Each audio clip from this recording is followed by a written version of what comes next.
Jessica Radcliffe's earliest memory wasn't of a toy or a birthday party, it was of the sea. She had been 4 years old when her father lifted her into the bow of a small fishing boat off the coast of Cornwall, the wind tugging at her hair, the water glinting silver under a cold morning sun. From that moment, the ocean became her heartbeat.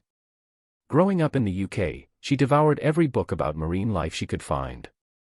While her friends dreamed of pop stardom or sports glory, Jessica wanted to be in the water, with dolphins, whales, and seals. At 17, she got her first part-time job at an aquarium, cleaning tanks and feeding seals. It was cold, wet work, but she never minded. The staff noticed her quick learning and quiet confidence.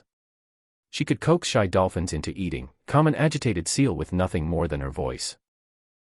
By 21, she had trained formally in marine mammal care, her resume already impressive enough to get her noticed by the Pacific Marine World in California, a well-known park famous for its dolphin shows and orca performances. She moved to the USA with little more than a duffel bag and a stubborn will. At first, she worked behind the scenes, prepping fish buckets, cleaning platforms, and learning every signal and whistle in the trainer's handbook. Her break came when a senior trainer injured his knee and she was asked to step in with a younger orca named Luna. Jessica's natural ability shone. She didn't just train by rote, she connected. It was around this time she met Titan. Titan was different from the other orcas, larger, older, more unpredictable. He had been in captivity for over a decade, captured as a juvenile off the coast of Iceland. At 17 feet long and weighing nearly 6 tons, he was both magnificent and intimidating. Jessica respected him more than any other animal she'd worked with. But even in those early years, she saw flashes of something the others ignored, moments when his eyes seemed to glaze, when he'd refuse commands or break from routine without warning. She brought it up during staff meetings, but management brushed it aside. Titan was the park's star attraction, the one who sold tickets. The morning of the attack began like any other. The sun was still low, streaking the sky in muted gold. Jessica arrived early, coffee in hand, and walked the perimeter of Titan's tank. She liked to greet him before anyone else arrived, a ritual. Sometimes he would surface with a puff of spray, other times he would hang just below, watching her through the water like a shadow.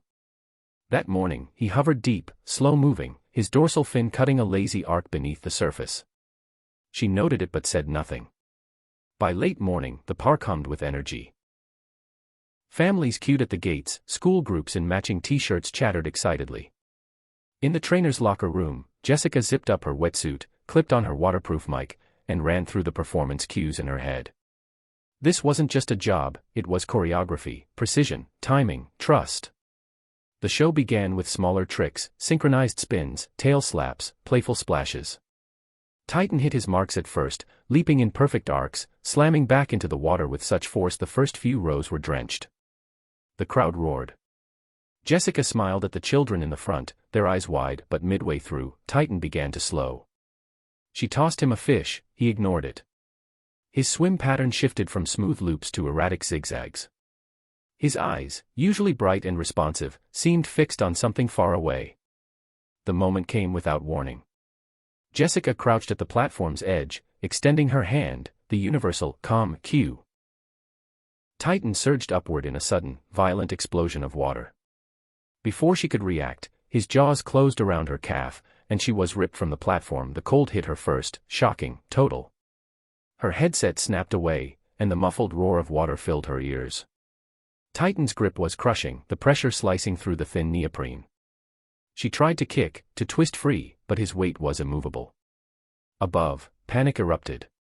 Trainers shouted emergency commands. The audience gasped, some screamed. The announcer's voice cracked over the loudspeaker, trying to keep control, but people were already standing, backing away from the rail. Underwater, Titan dragged her deeper. Jessica's lungs screamed for air.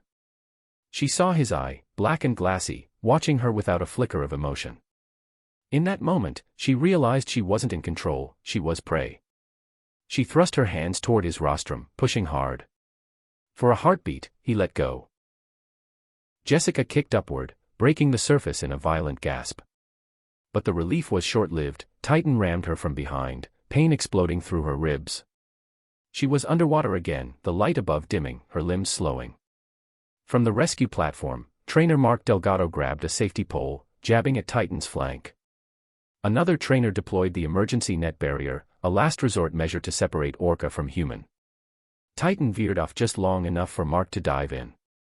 He reached Jessica, hooked an arm under her shoulder, and kicked hard for the surface. They broke through, gasping. The team hauled her onto the platform, her body limp, coughing seawater, her leg bleeding from deep punctures. Titan circled in the pool, calmer now, his massive dorsal fin slicing the water. Jessica was rushed to the park's medical bay. X-rays revealed 2 cracked ribs and severe tissue damage in her calf. The doctor told her plainly, a few seconds longer and she might have drowned. The park issued a statement calling it an unfortunate accident. Jessica stayed silent, but inside she knew the truth. Titan had been giving warning signs for months, and they'd been ignored. The incident made headlines across the USA, UK, and Germany. News outlets debated the ethics of keeping orcas in captivity. Animal rights groups demanded Titan's release. The park doubled down, citing safety protocols. Jessica resigned 2 weeks later.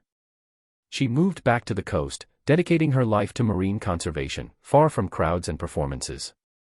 But at night, she still dreamed of the black and white shadow, the cold grip on her leg, and that unblinking eye in the dark.